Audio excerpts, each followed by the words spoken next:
Assalamualaikum warahmatullahi wabarakatuh. Apa kabar kalian hari ini? Mudah-mudahan dalam keadaan sehat dan Allah Subhanahu wa taala selalu melindungi kita dan keluarga kita. Amin ya Allah ya rabbal alamin. Tak lupa sholawat serta salam semoga dilimpah curahkan kepada junjungan kita Habibana wa Nabiyana Muhammad sallallahu alaihi wasallam. Pada kesempatan kali ini kita akan melaksanakan salah satu kegiatan pembiasaan di setiap hari Senin, diantaranya yaitu acara keagamaan. Acara ini akan diisi oleh teman kalian yang akan memberikan ceramah. Oleh karena itu, tugas kalian adalah menyimak ceramah tersebut, kemudian menuliskan ringkasan materinya, lalu difotokan dan dikirimkan ke guru agama masing-masing di kelasnya.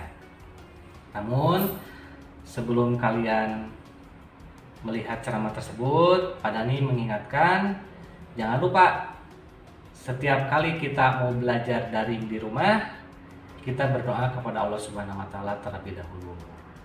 Kenapa kita mesti berdoa? Sebab Allah Subhanahu wa taala adalah yang Maha berilmu. Kepadanya lah kita meminta untuk diberikan ilmu. Selain itu juga jangan lupa pembiasaan-pembiasaan dari segi keagamaan kita laksanakan meskipun di rumah. Sholat duha bisa kita laksanakan di rumah. Sholat wajib juga bisa berjamaah dengan keluarga kita. Baik, itulah mungkin sebagai pendahuluan. Untuk berikutnya silahkan menyaksikan tampilan teman kalian yang bernama Rizkia dari kelas 92. Wassalamualaikum warahmatullahi wabarakatuh. Bismillahirrahmanirrahim. Assalamualaikum warahmatullahi wabarakatuh. Alhamdulillahirabbil alamin. Assalatu wassalamu ala asrafil anbiya'i wal mursalin wa ala alihi wa sahbihi ajmain. Asyhadu an la ilaha illallah wa asyhadu anna Muhammadan abduhu wa rasuluh, amma ba'du. Yang saya hormati Bapak, Ibu guru serta teman-teman yang menyaksikan video ini. Pertama-tama dan yang paling utama, marilah kita panjatkan puji dan syukur kita kehadirat Allah Subhanahu wa taala yang telah memberikan rahmat, taufik dan hidayahnya kepada kita semua. Sholawat beserta salam tak lupa kita curahkan kepada junjungan Nabi besar kita Muhammad sallallahu alaihi wasallam, yang mana telah mengantarkan umatnya dari zaman jahiliyah ke zaman yang modern, dari zaman yang edan ke zaman mobil sedan yang penuh dengan teknologi yang canggih, yang semoga kita semua bisa mendapatkan syafaatnya hingga ke akhirat kelak. Amin ya rabbal alamin. Pada kesempatan ini, izinkan saya, Rizkia Nurul Fadilah, untuk menyampaikan suatu hikmah, suatu ilmu, suatu materi yang walaupun hanya sedikit, yang mudah-mudahan semoga saja bisa bermanfaat, berguna, dan dapat kita amalkan dalam kehidupan sehari-hari. Hadirin yang saya hormati, di dalam Quran surah At-Tin ayat 4, Allah berfirman, A'udzu billahi minasyaitonir rajim. Laqad khalaqnal insana fi ahsani taqwim. Sungguh, kami telah menciptakan manusia dalam bentuk yang sebaik-baiknya. Ayat tersebut menjelaskan bahwa Allah Subhanahu wa taala telah menciptakan kita manusia dalam bentuk yang sebaik-baiknya. Baik dalam bentuk jasmani juga rohani. Artinya dalam bentuk jasmani adalah yang terbaik, begitu pula dengan bentuk rohani manusia adalah yang terbaik jika dibandingkan dengan makhluk ciptaan Allah yang lainnya. Jika kita cermati, jika kita telaah di sekeliling kita, bahwasanya Allah lah yang telah menciptakan alam semesta ini, menciptakan langit yang tinggi dan bumi yang kita huni, menciptakan hewan dan tumbuhan yang nampak setiap hari, menciptakan malaikat mata yang tak kasat mata terjadi, hingga menciptakan manusia semulia ini. Manusia adalah makhluk ciptaan Allah yang paling mulia. Mengapa demikian? Setidaknya ada beberapa penjelasan.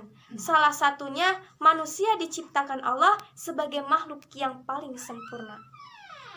Firman Allah dalam Quran surah Al-Isra ayat 70 yang artinya, "Dan sesungguhnya telah kami muliakan anak Adam.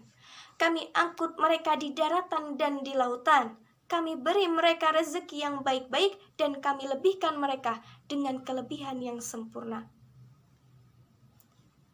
Coba kita bayangkan dan kita cermati. Jika kita berada di posisi saat kita berlari dengan harimau, berada di kutub dengan beruang kutub, dan berkelahi dengan singa, maka siapa yang akan menang? Tentu saja mereka para hewan-hewan. Lantas, mengapa kita sebagai manusia disebut sebagai makhluk yang paling sempurna? Jawabannya, karena manusia memiliki akal yang tidak dimiliki oleh makhluk ciptaan Allah yang lainnya.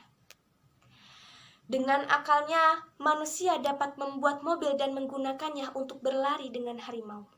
Dengan akalnya, manusia dapat membuat mantel yang tebal dan menggunakannya untuk berada di kutub dengan beruang kutub. Dan dengan akalnya pula, manusia dapat membuat alat yang canggih sebagai jebakan untuk berkelahi dengan singa. Selain itu pula, manusia juga memiliki jasmani yang sempurna.